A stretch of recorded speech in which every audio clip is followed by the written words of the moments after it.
अब आपको दिखाते हैं गाइज मैथ पार्क। पूरे हरियाणा का एकमात्र स्कूल ऐसा है ये जहाँ पे हमारा मैथ पार्क है। हमारा मैथ पार्क जो आपको दिखाएंगे ये बना है हमारे राजकुमार जी के नेतृत्व में और प्रिंसिपल सर के नेतृत्व में ये हमारा मैथ पार्क तैयार हुआ है। ये हमारे एनएसएस यूनिट के प्रोग्राम ऑफिसर भी हैं, मैथमेटिक्स के लेक्चरर भी हैं। अब देखो, अब इसके बारे में सर ही हमें बताएंगे क्योंकि अच्छे से ज्यादा जानकारी जो है सर को ही है मैथ पार्क की। तो सर से सुनते हैं थोड़ा। नमस्कार सभी दर्शकों को। इसका जो मेन गेट है यही अपने आप में पूरा 10th क्लास का एक चैप्टर है, पूरे को बताता है लाइंस के बारे में कि अगर लाइन है दो पैरेलल होगी तो सॉल्यूशन कैसा होता है, अगर वो एक पॉइंट में इंटरसेक्ट करेगी तो सॉल्यूशन कैसा होता है, एक लाइन के ऊपर दूसरी लाइन हो तो सॉल्यूशन कैसा होता है। डिफरेंट डिफरेंट टाइप के सॉल्यूशन है, ये मेन गेट बताता है। उसके बाद जैसे ही हम इसको एंटर करते हैं तो बच्चा इस गेट को खोल के ये सीखता है कि कितने डिग्री के ऊपर हम एंटर कर रहे हैं। जैसे फॉर एग्जांपल ये बच्चे ने ये गेट खोला है, अब ये यहाँ तक खुल गया, बच्चा इसको डी से खोल रहा है, 40 डिग्री है, यहाँ तक खुल गया, 60 डिग्री पे खुल गया, ये 80 डिग्री पे खुल गया। बच्चा इस गेट में जैसे ही एंटर करेगा तो एंटर से ही वो एंगल के बारे में ज्ञान प्राप्त करते हुए चलता है। 1D से लेके 2D 3D 4D के अंदर जो जो मैथमेटिक्स फिगर हो सकते हैं, बच्चे जिनसे सीख सकते हैं, वो सारे शो किए गए। जैसे सबसे पहले तो 1 है, 1 से मतलब लाइन, लाइन कैसे बनी है और क्या क्या टाइप्स हो सकते हैं, लाइन ये बनाया है। 1 से फिर हम 2 पे आ जाते हैं, 2 से फिर एंगल बन जाता है, फिर हमने एंगल के बारे में डिस्क्राइब कर दिया, अभी एंगल कैसे बनता है, कितने टाइप का होता है। 2 से फिर हम 3 पे आ गए, 3 से ट्रायंगल बन जाती है, फिर डिफरेंट डिफरेंट टाइप ट्रायंगल्स के बताए गए हैं। 3 से फिर हम 4 पे आ जाते हैं, 4 से ये क्वाड्रिलेटरल बन गई, क्वाड्रिलेटरल कितनी टाइप्स हो सकती है, उन सारी टाइप्स को बताएगा। ये 5 है, 5 से पेंटागन बन गया। एक इन फिगर की एक खासियत है, ये फिगर जैसा बनाया गया है एक्चुअल में है भी वैसा ही। ये जितनी लेंथ इसकी दिखाई गई है उतनी ही लेंथ ऊपर है, हर लेंथ इक्वल है, पेंटागन के अंदर हर इक्वल होती है। और ये अगर आप 108 डिग्री का एंगल यहाँ शो किया है, एक्चुअल में 108 ही है। आप अगर आप नापोगे इसको डी से प्रकार से किसी प्रकार से तो ये 108 का ही मिलेगा। 6 से हेक्सागन बन जाती है। जहाँ कंफ्यूजन रहती है बच्चों में, ये सिलेंडर है। सिलेंडर के अंदर 2 टाइप का एरिया बच्चे फाइंड आउट करते हैं, एक टोटल सरफेस एरिया और एक होता है कर्व्ड सरफेस एरिया। बोर्ड के ऊपर बच्चे ये नहीं सीख पाते कि टोटल और कर्व्ड के अंदर क्या डिफरेंस है। जब बच्चा यहाँ आता है उसको यहाँ बच्चा शो करता है, देखता है कि ये जो कुछ दिखाया गया है ये कर्व्ड है। इसका जो इतना भी एरिया होगा वो इसको यहाँ से खोलने पे ये रेक्टेंगल बन जाएगा। ये हमने यहाँ शो किया गया है इस तरीके। अब रेक्टेंगल का एरिया हुआ वो इसका कर्व्ड सरफेस एरिया। उसके बाद बच्चों को बताते हैं ये है, इसके ऊपर से भी खाली है, नीचे से खाली। इसको ढकने के लिए एक तो इसके नीचे सर्कल चाहिए और एक सर्कल ऊपर चाहिए। अब ये 2 सर्कल और लगे तो टोटल होगा। अब इन दोनों सर्कलों का ऐड वो कर दिया area, total surface area count हो जाता है। इसमें भी ये कर्व्ड है सारा। अब इसको हम खोलेंगे यहाँ से तो खोलना भी ये शेप ऐसी बनेगी। इसका जो एरिया होगा वो कर्व्ड सरफेस एरिया होगा और इसमें अगर हम ये एक सर्कल और जोड़ देंगे तो टोटल बन जाता है। तो कर्व्ड और टोटल के अंदर जो डिफरेंशिएट है, जो बच्चे क्लासरूम में नहीं कर पाते, वो बच्चे यहाँ आके इस चीज को बड़े अच्छे तरीके से सीख सकते हैं। तो आपने तो पूरा का पूरा निकाल के दिखा दिया। बिल्कुल तो बच्चे सर्कल का जिसमें जुड़ता है कोन के अंदर जो सरफेस एरिया, वो तो हम कभी जोड़ ही नहीं पाते इसमें। क्लासरूम के अंदर ये नहीं जोड़ा जा सकता, ना ही पॉसिबल है क्लासरूम के अंदर। हम कोन को पढ़ते हैं ना, इसका सर्कल का सरफेस एरिया जुड़ता है, बच्चों को पता ही नहीं चलता कि सर्कल का इसमें कैसे आ गया, कैसा है। ये बहुत बढ़िया ये और जब इसका आप कर दिया जाए, इसको हेमिस्फीयर बोलते हैं, ये हेमिस्फीयर है। अब हेमिस्फीयर का जो एरिया है वो 3πr स्क्वायर होता है, टोटल का 4 होता है। बच्चों में ये बड़ी कंफ्यूजन रहती है, अभी 4 का आधा तो 2 होना चाहिए, तो इसका 2πr स्क्वायर होना चाहिए, 3 कैसे हुआ। ये चीज क्लासरूम में बच्चे बड़े ही टिपिकल है, उसको समझ रट्टा जैसे मार लो पर सीख नहीं पाते। इसको सीखने का तरीका केवल है कि हम उसको 4 है, 4 को जब उसको आप बीच में से कट कर दे, कट करने से बच्चों को ये पता लगता है कि ये उसको कट करने से ये आधा बन गया।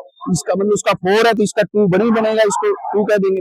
अब 2 के अंदर अब ये एक सर्कल तो और जुड़ रहा है, जब हम इस सर्कल का एरिया ऐड करेंगे तो एक सर्कल और ऐड हो गया, 2 और 1 ये ऐड हो गया, 3 बन गया। अब बच्चा यहाँ आके फटाफट सीख जाता है, हाँ एक्चुअल में 3 हो गया। ये 3 सीखना क्लासरूम में बड़ा ही टिपिकल और मुश्किल है, और यहाँ मैथ पार्क में आके सीखना इजी और ऐसा है कि बच्चा भूलेगा भी नहीं कभी इसको। अब बच्चा यहाँ अपने हाथ लगा के इन सबको काउंट करेगा, काउंट करेगा तो उसको ये पता लग जाएगा कि ये 6 फेज कैसे है। बच्चे को ये सिखाना कि दो लाइनें पैरेलल कब होती है। जब दो लाइनें पैरेलल हो तो इन दो लाइनों को इंटरसेक्ट करने वाली एक तीसरी लाइन है ट्रांसवर्सल लाइन। इंटीरियर एंगल का ऐड अगर 90, 90, 180 है तो ये पैरेलल है।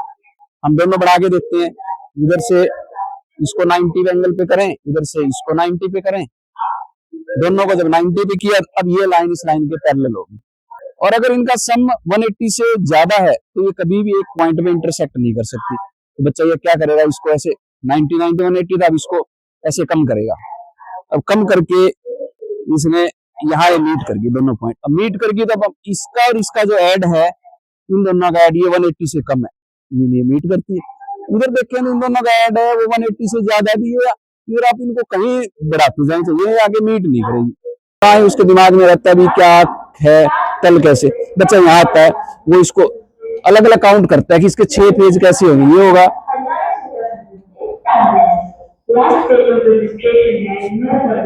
2 फेज ये हो गए।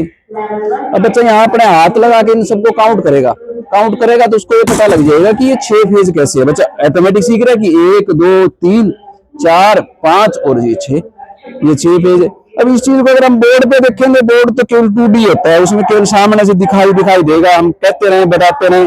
एक्चुअल में इस तरीके से बच्चे को समझाया सिखाया बोर्ड पे या क्लासरूम में नहीं जा सकता। इसीलिए इस मैथमेटिक्स पार्क का यहाँ निर्माण किया गया है, ताकि बच्चे केवल देख के नहीं, उसको टच करके खुद अपने अनुभव से सीखे कि हाँ ये ऐसे होता है। क्लासरूम में बच्चों को समझना बहुत ही बड़ा मुश्किल है। ये होता है इरेशनल नंबर को नंबर लाइन पे लेके आना। यहाँ जैसा मैं पहले बता रहा था, यहाँ ये जो पूरी लेंथ है यहाँ से यहाँ तक 1 यूनिट है, जितनी लेंथ ये है यही भी 1 यूनिट है। 1 यूनिट यहाँ 90 का एंगल बन गया, ये इसका हाइपोटेन्यूज आ गया। अब बच्चा यहाँ प्रकार की नोक या धागा रख के, धागा इतना खोल के इस धागे को ऐसे ले जाए और इस लाइन को ये जहां भी कट करेगा यहाँ कट करता है। ये जो लेंथ है यहाँ से लेके यहाँ तक ये √2 है। अगर हम पाइथागोरस थ्योरम लगा के इसकी लेंथ निकालें तो भी √2 होगी। इसको नंबर लाइन पे लाएंगे, इट मीन यहाँ आ गई, ये भी √2 है। तो इस लाइन को, इस रेशियो को नंबर लाइन पे लेके आना ये फिगर बताता है। सिमिलरली √2 से आप √3 को लेके आ सकते हो, √4 को, √5 को, पूरा स्पिरल बन जाता है जिसको नंबर लाइन पे लेके आया जा सकता है। एक और कंसेप्ट है जो बच्चों को समझ नहीं आता, वो ये है कि एक सर्कल है, ये सर्कल के बाहरी पॉइंट से टेंजेंट ड्रा की गई है। उन टेंजेंट की लेंथ है वो इक्वल होती है, हमेशा इक्वल होती है, से कम हो चाहे ज्यादा है। बच्चा इसको बढ़ा घटा के सीख सकता है। इसको बच्चे ने ऐसे किया, अब लेंथ कम होगी, यहाँ से यहाँ तक बच्चा नापेगा, यहाँ से यहाँ तक बच्चा नापेगा, लेंथ इक्वल। अब इसको बच्चा कम कर सकता है, इसको जैसे उसने कम की अब दोबारा नापी लेंथ यहाँ से यहाँ तक, यहाँ से यहाँ तक, अब भी इक्वल। इसको कम करो बढ़ाओ कितना करो चाहिए, ये लेंथ हमेशा ही इक्वल रहती है। तो इस तरह के कुछ जो ऐसे मैथमेटिकल कंसेप्ट है जिनको हम क्लासरूम में डिस्क्राइब भी करें, बच्चे को बताएं भी, तो सीखना बहुत मुश्किल है। यहाँ के बच्चा इसी कंसेप्ट को बड़ा इजीली सीख सकता है। राजकुमार जी, आपने इतना अच्छे से एक्सप्लेन किया है। पार्क है आप देख रहे हैं 3D मैथ पार्क है। इसमें किसी भी चीज को जो आपको कंसेप्ट आज तक किताबों में समझ नहीं आया वो इस पार्क में आके समझ में आ सकता है।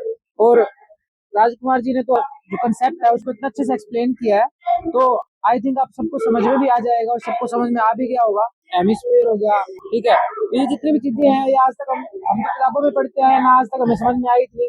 तो जिनका मैथ वीक है उनके लिए तो ये बहुत बढ़िया चीज है। इस वीडियो को अच्छे से आप समझें और अच्छे से ज्यादा शेयर करें, ताकि जितने भी बच्चों को मैथ कम आता है उनको अच्छे से आ सके। धन्यवाद आपका बहुत बहुत। आप भी आए, आपका बहुत बहुत धन्यवाद।